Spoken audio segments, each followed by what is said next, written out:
הבית של סיימון פאליק ברחוב כספי בירושלים, על צל ההר, נוף ראשון למסגד אל-אקצא, שתי וילות שחוברו להן יחדיו, הוא במוקד הסיפור. קרוב לוודאי שאיש לא היה מביע בארמון הזה עניין, לולא ראש ממשלת ישראל ורעייתו עברו להתגורר מיד אחרי 7 באוקטובר, ובזמן מתקפת הטילים מאיראן. אין ישראלי שישכח את הלילה ההיסטורי הזה. איראן שיגרה משטחה עשרות טילי קרקע לעבר שטח מדינת ישראל. לראשונה בתולדותיה, מדינת ישראל הותקפה בידי איראן במאות כטב"מים וטילים. באמת, לא מאמינה. בזמן שמדינה שלמה כססה ציפורניים איש בביתו, בחרה משפחת נתניהו לשהות דווקא בבית סיימון פאליק, שדווח שיש בו בונקר מתקדם נגד טילים, אולי אפילו אטומי.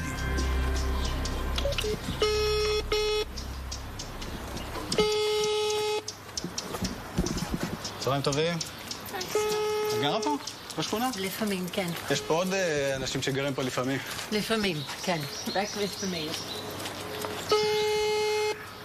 מה אתה רוצה? פה זה הבית של משפחת פאליק? לא הבנתי, אתה צריך שאני אתקשר למשטרה, שאתה מצלם את הבית הפרטי? למה שתתקשר למשטרה? אם אתה לא זז מפה תוך 10 שניות, אני מתקשר למשטרה. טוב. את זוכרת שהיה ליל כטב"מים איראני? בהחלט. איפה את היית באותו לילה? בבית? יש ממ"ד? לא. אין ממ"ד? אין לנו ממ"ד, אין לנו מקלט. לא. ולא קיבלנו הזמנה לבונקר. את יודעת שיש פה בונקר? ככה אומרים. לכן לדעתי היה ביקור באותו לילה. על פי דיווחים, יש לך באחוזה בונקר חסין טילים. חד משמעותי, אין בונקר. יש חדר ממ"ד בקומה שנייה, ויש מעטף שיש לנו שם הום תיאטר. היו גם דיווחים שיש לך בבית בונקר חסין מפני תקיפה גרעינית.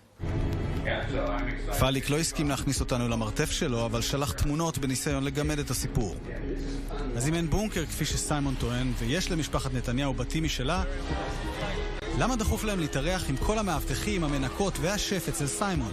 הבית הוא בית מידות שמאוד נוח להתארח ולהתרווח בו, וקל לסגור את זה מפני מחאות ומפגינים. בשנייה אתה לא שומע את המציאות. באיזה סרט בעולם ראש ממשלת ישראל בזמן מלחמה ופלישה לישראל עובר לגור בבית של טייקון זר? עלות המעבר הזה למדינה של מאבטחים, מסעיות, מבשלים, הכנת הבית מבחינת מיגון ומידע חסוי. אבל הסכום מוערך בכ-300